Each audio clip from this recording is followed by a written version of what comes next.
मैं बना रहा हूँ, मुझे खुद को नहीं पता मैं क्या बना रहा हूँ। बस बना है, खाते जाओ और क्या।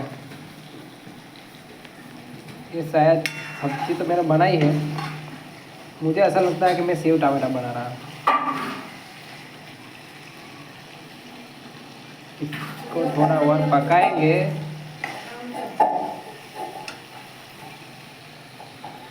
अभी मिर्चा तल दिया है हमने, फ्राई किया है, रोटी बड़ी पड़ी हुई है और देखते हैं।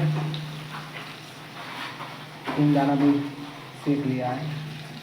इसको बाद कचुम्बर बना के इसके अंदर डाल देंगे तो अच्छा रहेगा। आप भी कहीं कभी घर पे ट्राई करिए, सेव टमाटर बनाना है, उसमें से ये वाला कचुम्बर बना के अंदर डाल दो, इतना अच्छा टेस्ट आएगा ना कि आपने जीवन में कभी खाया ही नहीं होगा। लाइक करो, फॉलो करो, सब्सक्राइब करो।